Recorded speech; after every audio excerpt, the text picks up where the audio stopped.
All right, welcome everyone to this session. Today we're going to be talking about how to stay well during school, and we have a few of the international ambassadors here.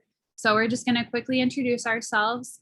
But first, to get started, I want to let everybody know that this is being recorded. So if you would like to watch it again, or if you know somebody who missed it, it will be available within about a week on the ISSS website and also YouTube channel. So you can look it up there. And we're also going to have a Q&A section. If you look on your screen, you'll be able to type in any questions you might have during the presentation, but we won't be answering these live, so we'll be answering them at the end. So just make sure that you can write down your questions, but we'll answer those at the end, so stay there towards the end if you'd like to hear the answers to those. So to introduce myself, my name's Rachel. I'm a second-year medical student here at the U, and I also did my undergrad here at the U, and I studied Chinese. And I'm here from Utah, so I'm happy to be here. Hello everyone, my name is Shenri Yang. I'm the second year PhD student at the U. I'm also an international student from China. So this year will be the 5th year of study abroad experience in the US. Hi everyone, my name is Mary Joseph and I'm a first-year medical student at the U. And like Rachel, I also completed my undergraduate here. I studied biomedical engineering and psychology, and I'm an international student originally from India and Singapore. Hi everyone, my name is Harini. I'm a 4th-year undergraduate student. I'm studying biochemistry right now. And similar to Mary, I'm also originally from India and lived a little in Singapore, and right now I'm an international student at the University of Utah. Let's get started with the presentation. So to start out with, we're going to talk a little bit about physical health, and it's really important for us to keep our bodies healthy because obviously if we don't, we'll be sick and we'll miss school and we won't be able to have all of the opportunities that we would normally have when we're healthy. So today we have a presentation from Campus Recreation Services. And specifically, the Student Life Center is the big gym that we have on campus that's provided for students to use. It's just west of the Legacy Bridge, and it's north of the new Callert Village, which is the new housing that is on campus. So if you're living there, it'll be really close to you. And it's part of Student Affairs, and Campus Recreation Services really wants to just provide a chance for students to stay healthy and have a way for us to be physically fit. So the mission for Campus Rec is to offer a welcoming and dynamic environment to meet the fitness and wellness goals of all of our university community members. There's many opportunities to take advantage of as a student. There's organized outdoor trips that range from anywhere from a day to a full week long. There's fitness classes, there's intramural sports, club sports, equipment rentals, and other fun events that they host. They provide a space and opportunity to move your body and enjoy time with friends and want you to feel confident and comfortable in all areas of the Student Life Center. Being physically, mentally, and emotionally healthy leads to a better overall university experience. So some things to know about Campus Rec services. As a student, you have access to the Student Life Center as part of your student fees, so you don't have to pay anything extra to be able to use the Student Life Center and everything that's in there. So that's a really great opportunity for you to try some new things and to stay healthy while you're on campus. Some services they have are group fitness classes and outdoor adventures, and these may have an additional fee, but they're usually very reasonably priced, and they work with students. So if you need help paying for those, they're willing to help out with that as well. And there's lockers for people to use. They're just daily use ones usually that are available, but you can also sign up for a semester or annually if you're staff. The paid memberships are available for significant others. So if you have someone that you're living with, as long as they provide proof that they live with you, they're able to also get a membership that's cheaper than just somebody that would want to pay for it. It would be a lot more expensive if they weren't in the same household as you. And family hours are also going to start be offered again since things with COVID restrictions are being lifted. So you'll see those posted on their website, and that's just a time for everyone, and that's part of your family to come and participate in some of the things that are going on at the Student Life Center, as such as going to the swimming pool or being involved in other sports that are there. So one of the favorite spots that are at the Student Life Center is the Outdoor Adventures and Rental Shop. So this is a really great opportunity for you to try some new things. And if you don't have gear to be able to do some of these things, it's a really great way for students to be able to get cheap equipment rentals. So they have things such as ski equipment, camping gear, and other things. So you can look on their website and they'll also have a list of everything that they have. And it's a really awesome thing for students because we get a 25% discount. So it's a lot cheaper than anywhere else you could get it. And there's a lot available so that you don't have to worry about where you're going to find some of these things. And it gives you a chance to get out of your comfort zone and see things that you might not otherwise. So there's trips that they'll take out camping or climbing and things like that. So it's also a really great way to be able to get involved in some of those activities. Campus Rec Services also hosts the Center Mountain Film Festival every year at Kingsbury Hall. And these films are available from students that have taken these. And so you can look for tickets for those in December. And the festival usually takes place in February and March. So that's also an opportunity to see some of the really cool things that are being done in the outdoors.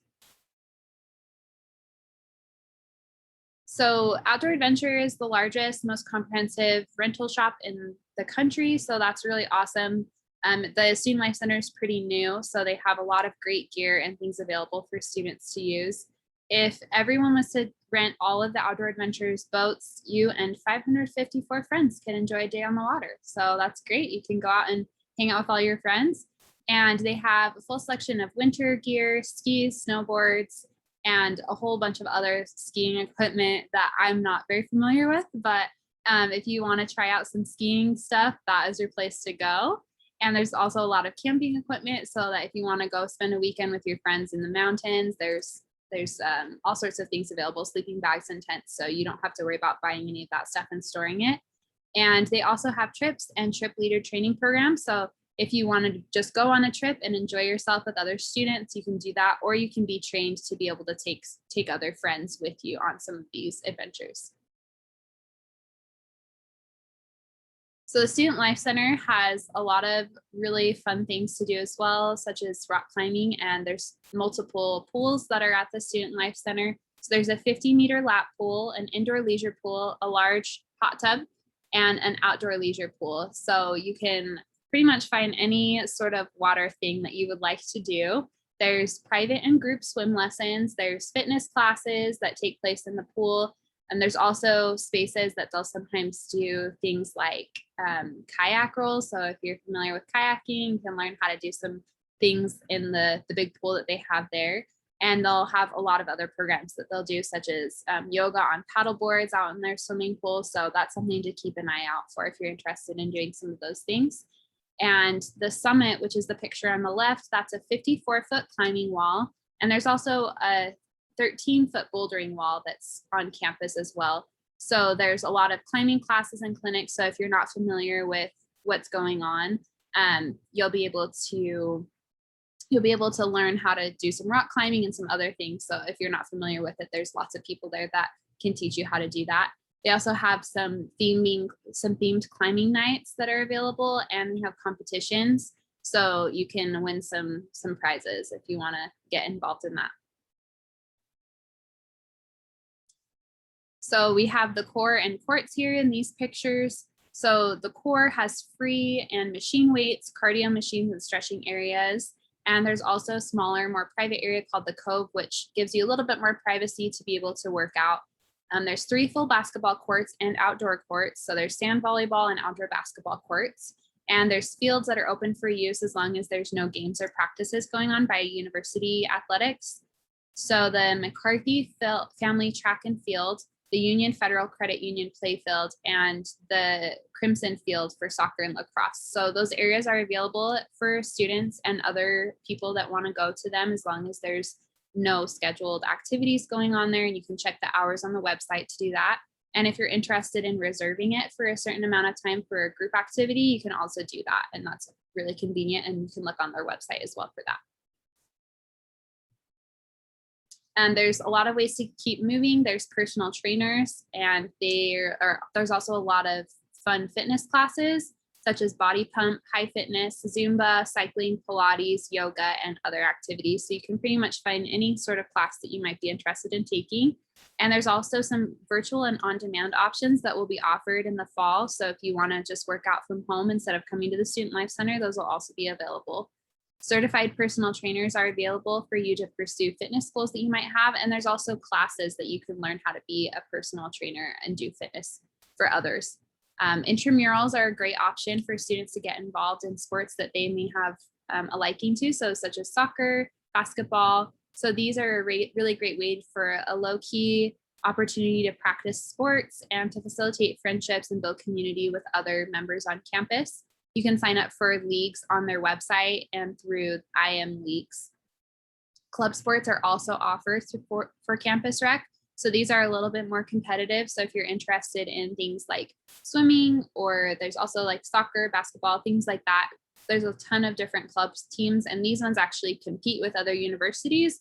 So this is a little bit more intense, and there's student team captains that will be in charge of some of these groups. So if you're interested in joining a team like this, that's still not an official athletic team, but it's a little bit more low-key than the big athletic teams, but it'll still give you an opportunity to compete and to improve your skills. That's a really great way to get involved. So they have a lot of group fitness classes, as I mentioned some of those, and they have these personal trainers that can help you create a specific program for you and what your goals are. And every semester they offer group fitness instructor and personal trainer prep courses that will teach you pretty much everything you need to know to be successful if you want to learn how to be a personal trainer. And they have a lot of fun workshops that they do, like stand-up paddleboard yoga, like I mentioned, and they also do things like a Bob Ross paint-along night. That's really fun. So you can check out those as well on their website and on their Instagram. They'll post some of those when those opportunities come up. They also just released something called a Fit 3D Body Composition Scanner. So you can use those scans and measurements to give you information about your body composition, and that can also help you know what you should do to stay fit and how your body is. So there's a lot of really interesting things going on at the Student Life Center, and you can check those out. So one opportunity that the Student Life Center provides is an opportunity for employment, and especially as international students, it can sometimes be hard to find these opportunities. So this is one that is really convenient because it's on campus, and you can get involved in a few different areas that they have. So they're involved in the climbing, there's cycling, there's all sorts of things that you can be involved in. So you don't need to necessarily have skills that are specific to one sport to be able to work for them, but they have a lot of opportunities for development, and they offer scholarships to their staff throughout the year. And there's also positions that are open during the summer if you're interested in working during the summer. There's climbing and outdoor adventure attendants, fitness instructors, lifeguards, and facility managers. So that's a really great opportunity to look at if you're interested in getting some employment. And they have recruitment sessions throughout the year, and you can look also on their website that's listed there to be able to see when those recruitment opportunities are. Here's some of the benefits that they have for working on campus. So there's 9 different program areas. So you can be a supervisor, student lead, be on student council or facility manager. There's raises, there's employee lounge, events, paid seminars, and scholarships. There's a lot of really great opportunities to be involved in if you work for the Student Life Center. And it also gives you an opportunity to be a little bit more involved. If you're enjoying the Student Life Center and you want to be part of it, it's a great way to get involved. So creating opportunities for health and wellness is the Campus Rec Services mission. Striving for health in both body and mind, Campus Rec invites you to learn more about how you can join and get others too as well. Memberships are always available for students, and there are options for partners and families. Campus Rec is a great service to take advantage of and a great opportunity to learn more, not only about what you can do during your time at the U, but also learn more about yourself, your drive, and creating experiences that will carry you throughout your life. The challenge to all is to step out of your comfort zone, get involved, and dedicate some time and growth with us. Here's contact information for UView Campus Rec. So if you're interested in following them, they'll list some of their events and other opportunities that they have. And there's also an email there and a phone number if you're interested in contacting Campus Rec directly. You can talk to them if you have any questions. So now just for some tips from the ambassadors of how we chose to stay physically healthy as we've been students.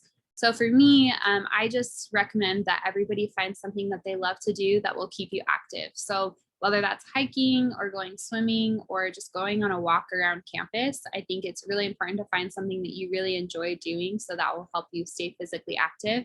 So I have a picture here of me and my partner and my dog of us going on a little hike. And I also recommend that everybody drink lots of water because Utah gets super hot and it's easy to get dehydrated. So I usually just carry around a water bottle with me on campus and just try to drink throughout my classes and throughout the day.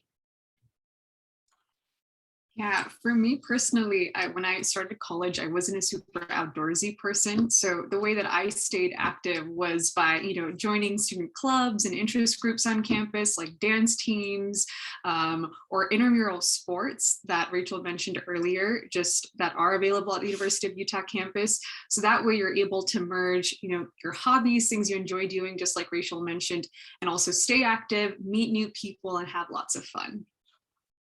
And so this is just a picture of me with my Indian dance team. Yeah. For me, similar to Rachel, I love just going outside. And as you can see, that's a picture of me and my dog.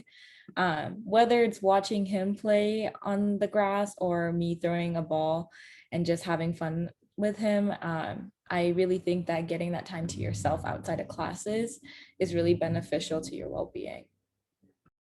So for me, I'm gonna give 3 recommendations based on my personal experience. So first, check calories. So you may know I'm from China, so most of our food product is not calorie labeled, and I am not in the habit of checking calories. So also after move to the US, my diet suddenly changed. So these factors caused me to gain a lot of weight. So in my first year, especially. So I later found out that calorie counts are marked on food packages in the US or on some restaurant menus even. So after tracking those calories I consumed each day, I was able to control my weight. So my first recommendation is definitely track your calories intake. And the second recommendation is be careful with sugar. So I found that compared to my home country, American dessert and especially the cakes and treats in the supermarket are pretty sweet. So when you go to a dessert store here or you want to order a boba tea, so you may ask to reduce your sugar level. Yeah. The third recommendation is try to avoid prolonged lying in bed studying or being sedentary. So the school library has exercise desks. So you can read a book while riding a bicycle, and you may want to try it. Okay, so before I talk about how to maintain your mental health, I would like to summarize the challenges you will likely confront as an international student. So understanding these challenges ahead of time will help you build your mental preparation. So I will also give some suggestions based on different challenges according to my personal experience. So the most common challenges we will face are language barriers, culture conflicts, academic stress, and homesickness. So let's start with language barrier. So if you're not if you're not a native English speaker, so language barrier will be the most significant barrier when you come to the US. So I will say to this group of international students that you may be frustrated or you maybe feel stressful by this barrier, and these emotions are pretty normal. So don't be anxious. The language barrier will resolve itself over time with practicing. So don't let the fear of making mistakes keep you from expressing yourself. So the second challenge is culture shock. So with the impact of culture shock, you may feel lonely or will feel not understandable. So we have to adjust ourselves to turn this challenge into an opportunity. as an example from my own experience, when I first came to the United States, I was shocked that American restaurants would start with a glass of icy water, regardless of seasons. So in my country, it is believed that warm water or hot tea is good for your body. So at that time, I thought, well, do you get sick from drinking that cold water? So since this is my 5th year of studying abroad, so I'm getting used to that icy water culture in the US. So because living in the US, you will encounter many different cultures, and also you will encounter many various culture shocks. So it is very important to keep an open mind and respect and understand other cultures. So this is one of the things that I have gained from studying abroad. So next challenges is I would like to make this I'm going to talk about academic pressure. So I was very stressed when I first came to the US because of language barrier and different educational approaches. So the professor might let you read like half a book a week, and you will have a lot of workload. And my advice for this challenge is to take advantage of the professor's office hour. And if you don't understand something in the class, or you cannot keep up with the professor's pace in the class because of language barrier, or don't be afraid to ask for help from your professors. And also feel free to ask for help and support from your classmates and your peers. So sometimes your peers will give you some tricks or tips for your study, or will introduce you some good software help you to study. The last challenge is homesickness. So this is usually fine for me, but I got homesick every time when there is a traditional holiday in my home country. So for example, Chinese New Year is the most important festival in China. So, but at that time, so you will still have to take class in the US, and there's no holiday here. So you will check your social media and see your friends united with their families and celebrate that holidays in China, and that will make you feel homesick. So at that time, maybe you can invite your friends come over for a party, and you can cook your traditional food for them. And also you can invite your good friends from other countries to join you. So this will help you alleviate this homesickness. So we need to take care of ourselves, and don't forget about that we have wellness center. So later we will be there will be a representative from the wellness center to give a presentation. Yeah, thank you so much, Sherry, for sharing these experiences that you encountered as an international student, and kind of outlining some of the challenges that all of you as international students coming to the University of Utah may experience. But I just want to stress, just like Sherry mentioned earlier, that it is completely normal to experience these feelings, and you are not alone. Many of your international student peers who are, incoming, just arriving to Utah, or even international students who've already been in their 2nd or 3rd semester are going through this. I know we as international ambassadors and as students here have also experienced some of these challenges, but throughout our time here at the U, we found support resources and support systems that have helped us navigate these challenges. And so the second half of this presentation, we'll be sharing with you some of these resources that are available to you as students. So before we go into the resources, I just want to share this wellness wheel that our University of Utah Wellness Center has created that talks about all of these different aspects of wellness. So as you noticed earlier in our presentation, we heard from Rachel about the importance of taking care of our physical wellness and our physical health. But as you see here on this wheel, our physical wellness is just one spoke out of all these different aspects: your spiritual wellness, your intellectual wellness, your emotional and social wellness.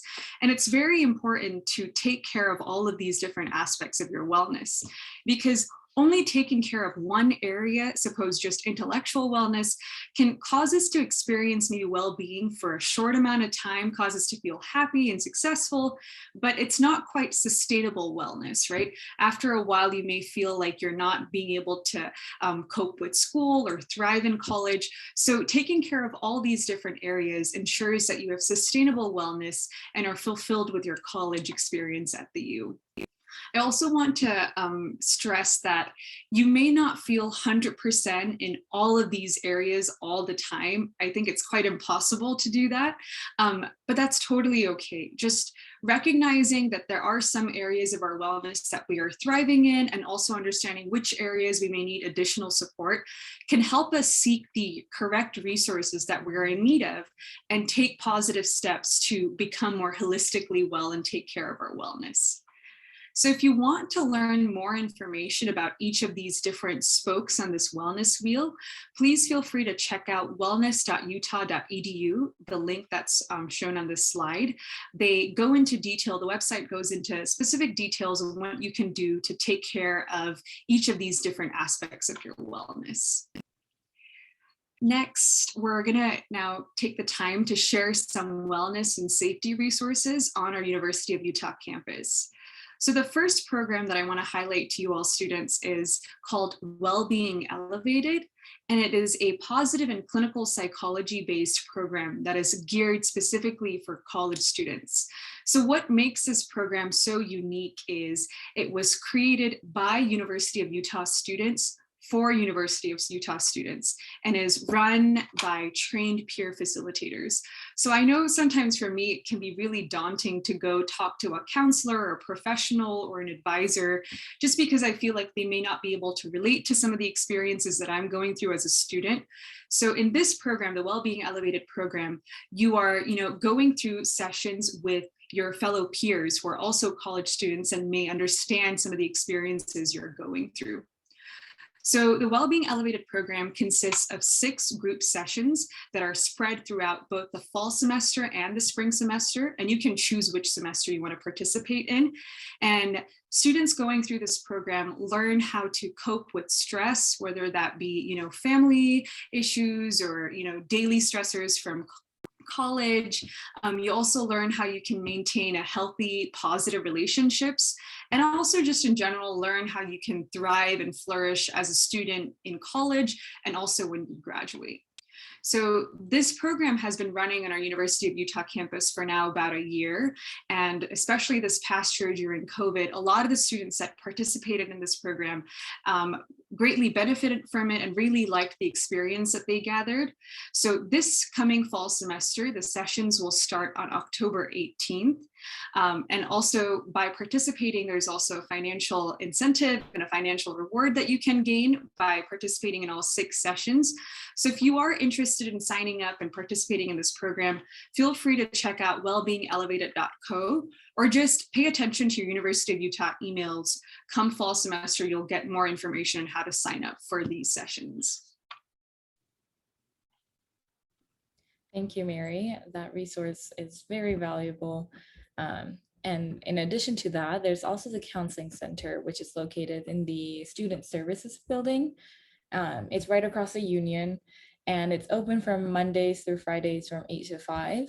And it serves to help students resolve problems, prevent future problems, and address several internal and external issues that you may be facing as an international student.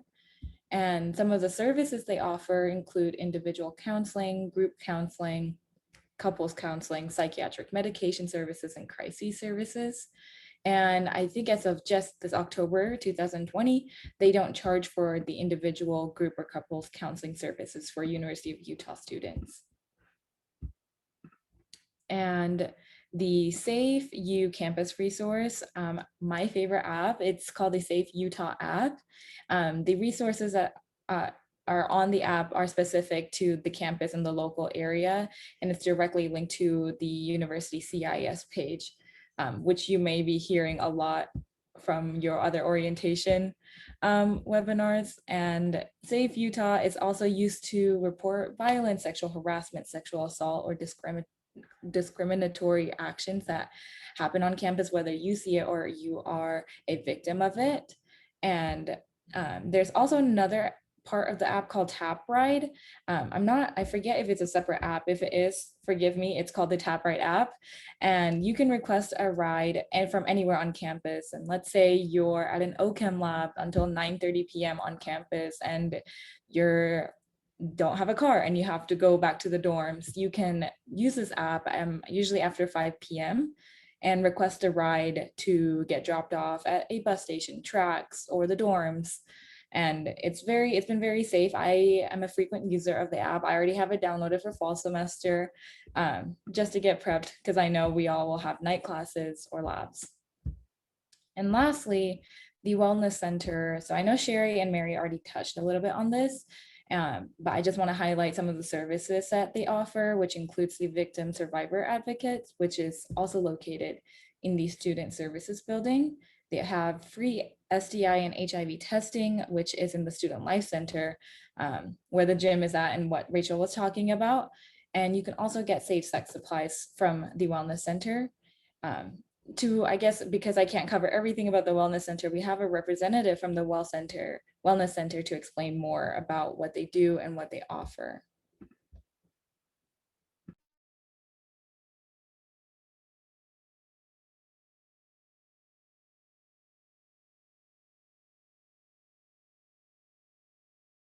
Wellness, and I'm here to tell you a little bit about our office, what we provide, resources for students, and why you might engage with us as an office.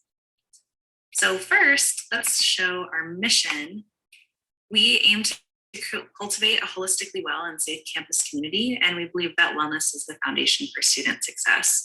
So it's something we encourage our students to think a lot about, this question of what is wellness? What does it mean to you, and how can you do your best to maintain it? We recognize that wellness is multifaceted, meaning there's lots of sides to it. Social wellness, physical wellness, emotional wellness, intellectual wellness, and more.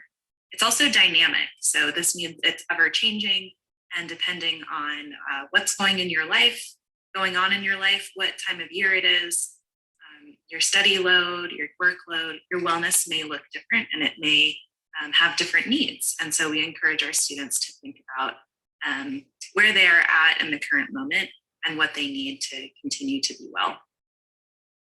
So the rest of the presentation is framed around a few of the common questions we get from students. And I'm going to present each question, tell you a little bit about how we might answer that, what we want our students to know in regard to that, and let you know resources that are available in relation to each of these wellness-related issues for our college students. So the first question is, how can I drink safely with my friends? This is a common question, and things we want our students to know in relation to alcohol is that the university is a dry campus, and that means no alcohol is permitted on our university campus. We also recognize as a center that many students will continue or choose to drink, and we hold no judgment or values around that. Oftentimes, we find that students have the perception that the majority of their peers drink alcohol regularly. In reality, from a recent survey, we found that only 48% of our students do drink. When we hold a common belief like all of my peers drink, it can affect how we choose to behave with regard to alcohol. So for example, if we believe that a majority of our peers don't wear a helmet while riding a bicycle, we're likely to also not wear a helmet when we go for a ride because we perceive that as normal behavior. And really, if we wear a helmet, then we're not normal. That's what the thought process might be. However, if we believe that our peers do wear their helmet while riding a bike, we might find ourselves more inclined to wear one too. The same goes for alcohol. So if our perception of how much our peers drink can influence how much we choose to drink. So believing that the majority of students drink alcohol can have some troubling consequences. One, it might mean that some students may make higher risk decisions. And two, students who choose not to drink may feel isolated, or they may feel othered, like they don't belong to this larger group that does drink alcohol. So in order to educate our students on lower risk alcohol consumption, we utilize our peer-to-peer education model through our ACEs peer education program. And one workshop that our ACEs present to their peers is Safer Party Culture. And within this workshop, they talk about normalizing personal choices around alcohol, whether that be abstinence, so choosing not to drink at all, or if students choose to drink, we want to normalize making lower risk decisions. So drinking less, making sure we're hydrated, using safe designated drivers so that we can make sure we get home safe after attending a party and drinking alcohol. Well, another question we often get is, what do I say to a friend who is struggling? A lot of our students want to know how to support one another, which is really encouraging. And our community really does care for one another. And we believe that giving students and our larger campus community the tools to do so, to support one another, is another way we can keep each other safe. So let's see here. We recognize that many students might struggle during their time at the U, and more specifically, 59% of our students reported that they experienced loneliness in the last month. Alongside feelings of loneliness, many students are also experiencing psychological distress at really concerning rates. So 24% of our students experience moderate psychological distress, and another 24% of our students experience severe psychological stress. So it's really concerning, and we want to do our best to support mental health of members of our campus community. So our goal is to provide mental health education and support, referrals, so that every student knows they're not alone and that they belong to this campus community.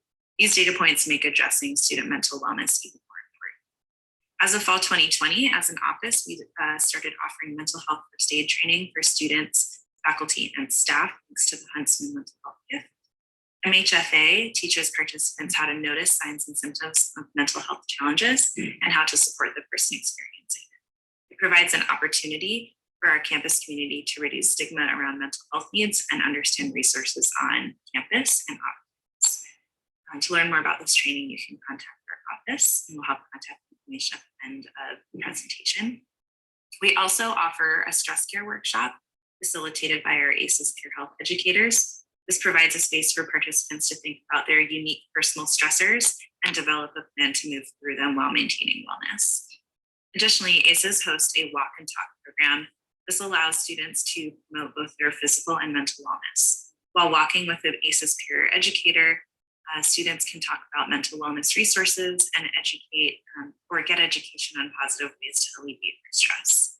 And then again, our men's engagement program that we mentioned earlier is another opportunity for students to connect and work towards destigmatizing seeking mental health support. Although cis men report less mental health concerns, we know that societal expectations placed on men limit them from seeking help and speaking about their emotions. In our discussion series that we'll launch this year, we'll highlight the intersections of masculinity and mental health. Okay, so I want to provide you with some tips for maintaining your mental wellness. The first is to build and maintain a support system. So whether this is friends, peers, classmates, faculty and staff members that you trust, build those connections, make those connections, and then maintain that support system, because we know that social wellness is a key to our mental wellness. And if you ever need support later down the road in your academic career here at the U, you'll have folks to turn to. The next 3 bullet points might sound fairly obvious, straightforward, but they're the first things that we neglect when life gets tough and we start to get stressed, finals or midterms. So sleep well. If you can't get the hours of sleep, so the quantity, at least make sure you're getting quality sleep. So uninterrupted, sleeping in a cool, dark room, and making sure that you can at least get those good sleep, if not long sleep.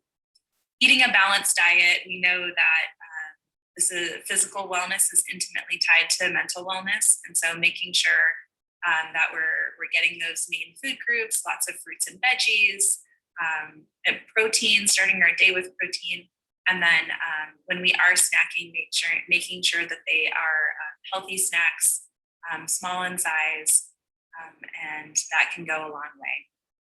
Move your body. I try to stay away from words like exercise and physical activity because sometimes those phrases are off-putting to people. But if we can just get comfortable with moving our body in a way that feels good to us, this can go a long way for improving our mental wellness. So moving our body could be simply stretching, going for a walk. It doesn't have to require sweating or weights, but if you like that, go for it. So think of different ways that you enjoy moving your body: stretching, walking, yoga, rollerblading, hiking, running. That's great. It's a great place to start. And if you are really busy during the semester, don't underestimate how much 5 minutes can do. If you have 5 minutes between classes, go for a walk. If you have a day full of meetings, maybe you can make one of those meetings a walking meeting to squeeze in some movement. And then spending time outside is really important. You can combo this with moving your body, so walking outside. But we do know that spending time outside in nature is really, really great for our mental wellness for a couple of reasons. One, we get fresh air, but also looking at natural spaces, so greenery, forests, trees, flowers, does a lot to boost our mood. And then find activities you enjoy. This doesn't have to include movement, but it could be things like, I really enjoy de-stressing with a puzzle, or I really like reading, or I like going to the park and setting up a hammock. So making sure that we're spending time doing things that bring us joy can do a lot for our mental wellness. And then I alluded to this earlier, but ask for support when you need it. You have that support system in place. Those people care about you and they want to see you do well. And I also want to acknowledge that it takes courage to ask for help. It's not something our culture really encourages.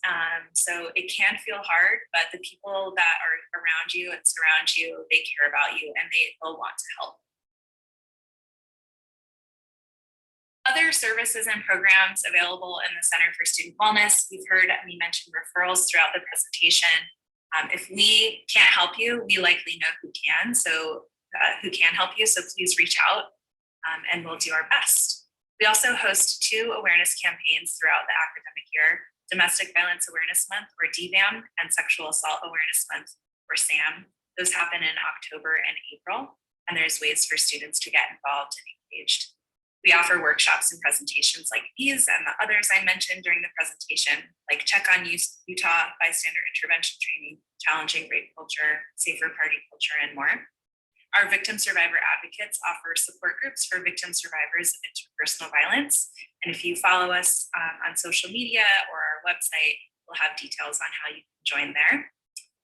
We have a Recovery at the U program that supports folks who are interested in becoming sober or are in recovery from drug and alcohol use. We'll have more information about that online. And then we do have student involvement opportunities. So internships, we have a couple per year. If those are available, they'll be listed on our website. We have the ACES Peer Health Education Scholars Program that I've mentioned throughout the presentation. They facilitate most of our workshops. They get credit for attending class with us throughout an academic year. And it's a really great student leadership opportunity that's available for undergraduate students. And then our men's engagement program has an ambassador program that we're recruiting for right now. If that's of interest to you, you can find more information on our social media pages or on our website.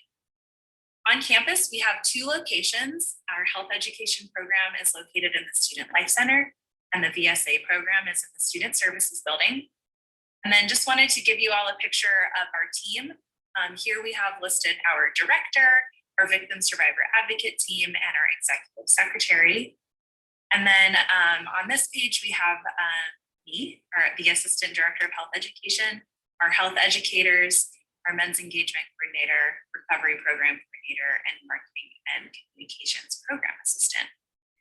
And then on this page, we have our cohort of 20 ACEs that are joining us for the 2021-2022 academic year. They do have to be undergraduates to join. We would love to have you apply in the spring for our next academic year. Please follow us at U of U Wellness. We're most active on Instagram. We post all of our events and programs on that page, and that's the best way to stay in touch with us. Otherwise, you can contact us via phone, email, or our website, which is listed here. So thank you so much for your attention. Welcome to the U. We're excited to have you here, and please do reach out to Center for Student Wellness if you ever need us. We're here for you. Hey, take care.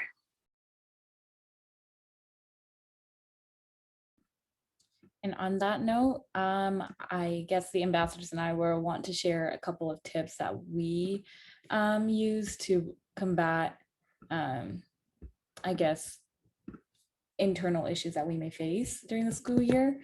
For myself, I face a lot of academic stress. I know it may be different for different people.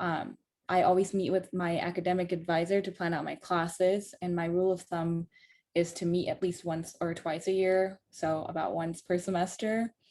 And what helps me alleviate a couple of my commitment stress is to write out what I have to do on like Sunday night when I'm just about to go to bed, and then split it up into the week.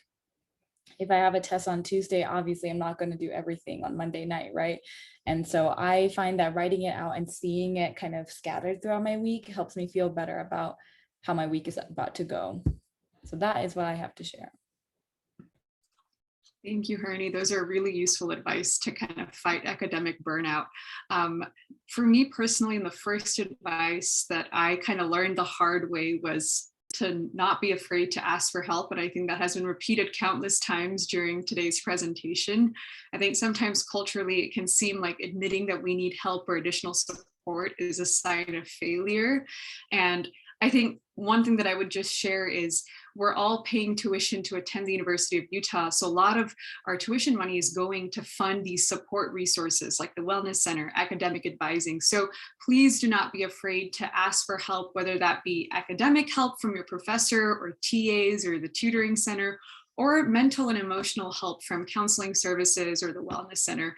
These resources are here to help and support you and ensure that you as international students have the best collegiate experience. Another thing that really helped me to take care of my mental, emotional, and physical health was just writing gratitude lists. So sometimes as college students, it can be really overwhelming. You just have this long to-do list of all the things you need to get to, all the assignments, all the things that you're worried about. And so for me, I found it helpful to write just 3 things every week that I'm grateful for. And it just reminds me to see and appreciate the good things that are happening in my life and maybe put things into perspective and not stress out about every little thing that I can't control. And then finally, I just want to acknowledge that imposter syndrome and duck syndrome are real things that you may experience while in college. So many of you may have heard of imposter syndrome. That's when you kind of doubt whether you're smart enough or whether you belong in a college setting. But maybe duck syndrome is a little bit more new to some folks. And that's essentially this feeling that college students may experience of, the pressure of seeming effortlessly perfect, right? Effortlessly smart, fit, popular, talented, social, all without any sort of visible effort. So that's why we put a picture of a duck here, because if you see a duck swimming on top of the water, it seems very calm, but beneath the surface, it's frantically paddling, right? So just realize that these 2 things, you may experience these feelings as college students. And for me personally, the way that I tried to combat this when I would experience them was just kind of reminding myself of my personal affirmations, whether that be writing them down in a notebook or just saying it out verbally each day, just recognizing that I can do this, I am good at this, and just verbally saying these personal affirmations can really, help you realize that you belong here and you were admitted to the University of Utah for a reason and you have a place and value here. So my tip is to connect with people around you and have fun. So I think it's really important to, whenever you go to your classes, to find somebody you can either study with or share notes with. There's a lot of people that are in the same situation that you are that are looking for a friend. And so sometimes reaching out to the people around you is the best way you can have to really, really connect and feel like you're part of something. And making friends and doing things that are fun with them, whether that's going on a weekend trip together or if that's just having lunch together in the middle of the day, I think it's a really great opportunity to maintain that balance of our social health as well. And my next tip is to find ways to connect with yourself. So I think when we're busy with school and we're worrying about tests and other things that are coming up, sometimes we can forget about how we're feeling and what's going on in our minds and in our hearts. And so I think that if we take time to really connect with ourselves, whether that's through like meditation or journaling, there's lots of ways to do that, or taking a walk, even, we can have that time to just think about what we need and then just do that. And then that'll help us really be able to stay more balanced.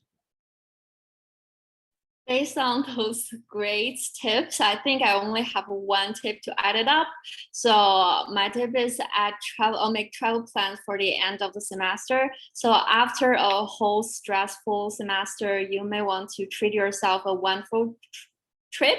So there are plenty of gorgeous national park in the US.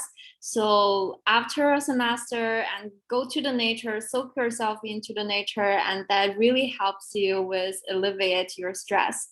Yeah. So now we're going to open up the time for all of you to submit your questions. If you have any thoughts, there's the Q&A box that's there. You can put in your whatever questions you might have.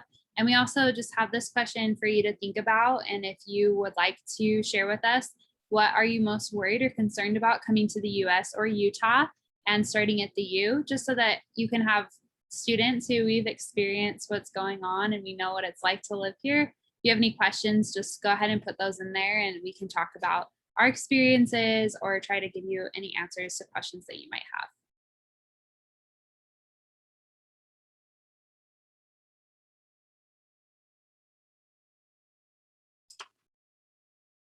I think, Rachel, we received one question that may have already been answered via the chat, but maybe we can talk about it so that other students who are listening can still understand.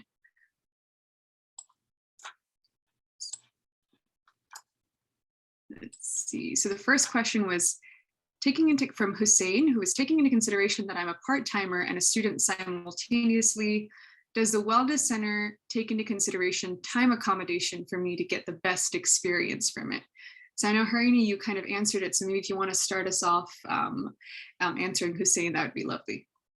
Yeah, if I'm understanding correctly, the services that the Wellness Center offers, obviously they offer considering that students are students first, and they have other obligations besides, among other things. And if there ever is a schedule conflict, I'm sure that you can email a representative from the Wellness Center and get more advice on how to use your resources.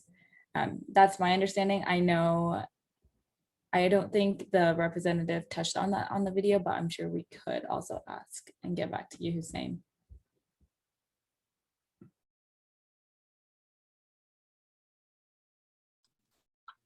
And also, Hussein, don't worry that you're a part-time student. The only eligibility kind of guidelines to be able to use the Wellness Center and Counseling Center services is that you're enrolled in at least 1 credit worth of class and are a matriculated student or an enrolled student at the University of Utah. So you will still be able to use those resources.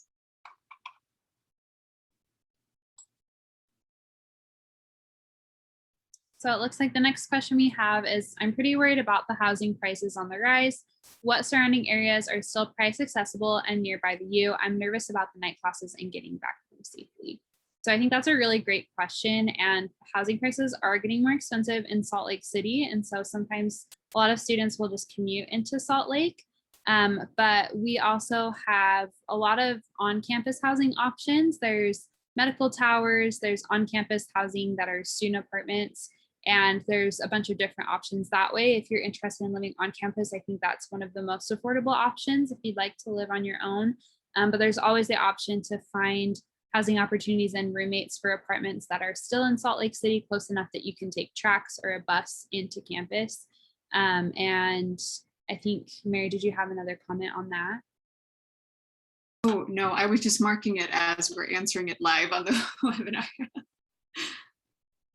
Okay, yeah, and I think Harini had mentioned the campus, the CPT app, you can request rides through that to get back to your housing. So if it's on-campus housing, you can use a safety escort that they have on campus. But there's also a service that they have that's a campus, sort of like a little campus shuttle that will take you when it's nighttime to housing that's close by as well. So that's a good option. And even if you just parked on campus somewhere and want to ride to your car, you can also do that when it's nighttime. And that's a great way to stay safe. But I think that's a great concern and a good way that campus has provided resources for people to be able to get to go where they need to safely. I can add a little more too. If you are, or if you're not housing at the University of Utah campus, one thing that I had to also find housing for this fall semester, so I'm just lending over that tip, but you can Google affordable housing in Salt Lake City near the University of Utah. And a lot of the times it'll pull up with like the houses that offer separate rooms that you can have other roommates with, or apartments. And if you already know other international students who are going to be attending, you can ask them to buddy up and be roommates with for the fall and the spring. A lot of the time, I know sharing a room can decrease the price, especially if you like have an apartment with just one room and you and a roommate can share that space. There are a lot of options. However, I know it can be hard as fall semester is approaching. One more thing I want to mention that if you want to find a roommate, maybe you can post the information to the Facebook. We have the International Student Council Facebook at U, so you can find your roommate there.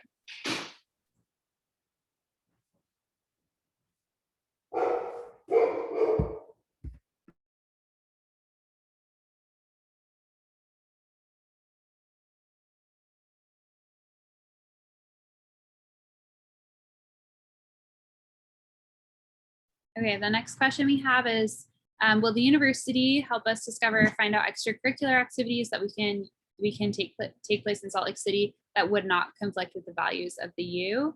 And I think that as far as I know, the U lets kind of events and organizations that are around Salt Lake City, they let them advertise. But I wouldn't say that the U necessarily like promotes events that are taking place like around town and stuff. But I think that it's a great way they'll put flyers up around campus, and that's a good way to find out what's going on. Or there's also social media sites that will post things that are going on around as well. I don't know if any of the ambassadors want to take that as well. Yeah, there's actually one more thing I wanted to add to that too. I think there's actually a webinar, the 4th webinar series for the summer that will talk about things that you can do on campus. I was hearing that they were putting together a lot of stuff for volunteering, work experience. So I'm sure if you attend that, you'll get more information than you would from us.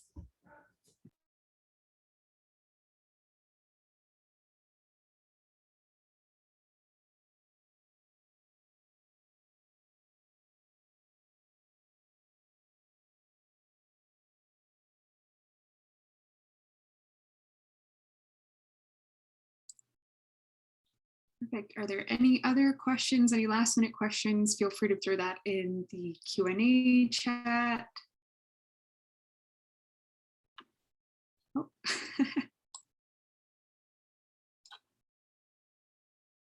Okay. So this one is from Priscilla, and she asks, can you talk a little bit about the public transportation in Utah? I'm planning on relying on it to move around and was curious if you could share your experience with it. I can also answer this. There's a webinar series on August 2nd, where we will be also mentioning about the public transport system in Utah.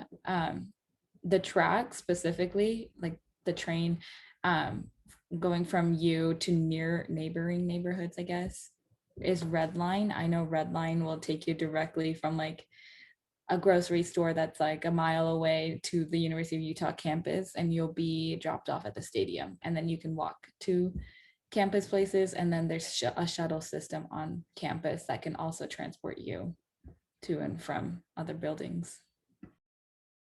Yeah, I want to add that if you live near downtown, not around campus area, so if you want to go somewhere, just Google your destination, and Google will give you the public transportation options and how to transfer. And remember, use your UID card; it's free. So just grab your UID card and scan it, and after you get out, scan it back again, and it's free. Yeah, it's convenient, but sometimes it's not like a punctuate. Yeah, you have to like check the timeline. Yeah.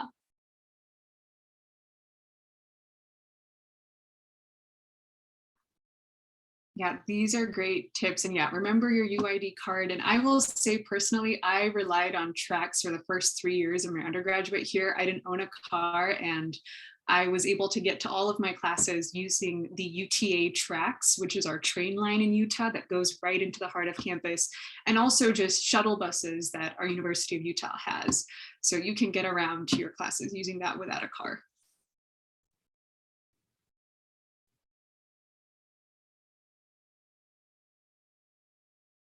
Okay, the next question we have is, I remember reading that household members can use some of the resources. Does that include mental health services? And yes, that does include those. I think that for students yourself, if you're doing like you and your significant other, your partner, you go in together, I believe those services are free. If your partner, for example, or family member wanted to go in, I believe there's still a small fee. Correct me if I'm wrong, if any of you guys know. It's about $12, I think. $1 to $12. Yeah, so those will still be available, and they're very reasonably priced, because if you go outside of the university, it's a lot more expensive. So those are available for partners. And then the next question we have is the experiences on balancing academic workload with wellness, and just that I have heard that the academic load is heavy. You guys want to take that? I can take it since I'm a graduate student and I finished my undergrad in China, and I directly get my master's in the US. So at the beginning, I was like very stressful, but as I mentioned before, your peers they are really helpful. They will give you so many tips on how to study. And for international students, I'm not sure if you know that there is an app called Grammarly. If you're a graduate student, you just register that with your UID count. It's free for premium. And it will fix your grammar mistakes. And also there are several different softwares can help you with to do the like literature review and to do the research. And also study smart, and maybe if you have some good friends in your class, you can have like a reading group. So if the professor give you like a whole book to read for this week, maybe you can split it, the workload for reading workload for several classmates. This is what I did when I in my program. Yeah.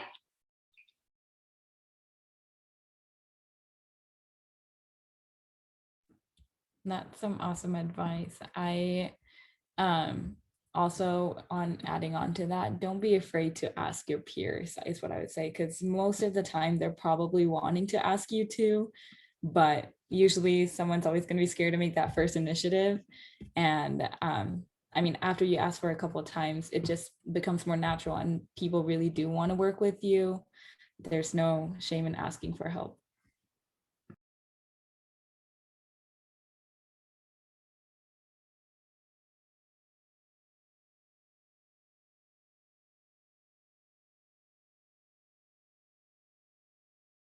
Okay, one more question we have is, I heard that there's a place at school that can provide free produce to those in need, no questions asked. Is that true? I'm worried about expenses because international students can't work the first semester. So this is a really great question. And yes, there are resources. So it's called Feed You Pantry. And there's one that's at the Union, and there's a few that are other places. And Danica just dropped that link down in the chat. So if you look at that, you can schedule a time to go there. With COVID, there was a little bit more of just a scheduling needs to go and do that, but they have canned foods and other dry foods and things that you might need for hygiene items. And they also have produce when that's fresh as well. So I would definitely check into that if you're worried about the price of food and being able to make sure you have enough to eat. You definitely should not go hungry. They want to provide food for you. So definitely check that out if that's one of your concerns. One more thing I want to add is go to Dollar Tree. So in the US, there's a supermarket called Dollar Tree. Everything is just $1. You can buy detergent, you can buy some like a household like products. Yeah, and forks, knives, plates, bowl, they all $1. So check it out. Yeah.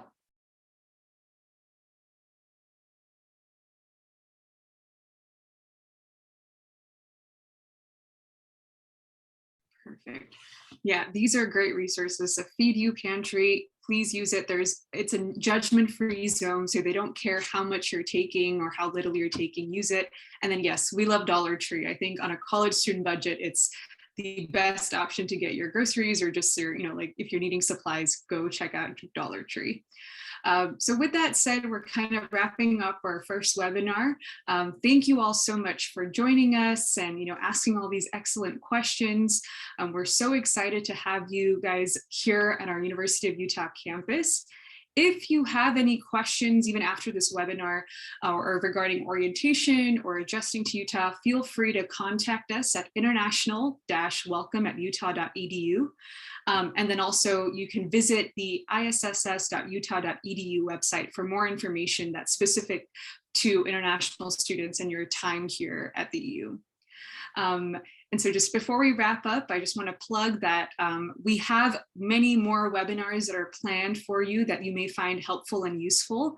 Our next webinar is on Thursday, July 29th, and it's going to go over how you can get settled after arriving in the United States. So whether it be setting up a bank account or getting a new phone. So if you're interested, please make sure to tune in on July 29th. So with that, thank you all so much.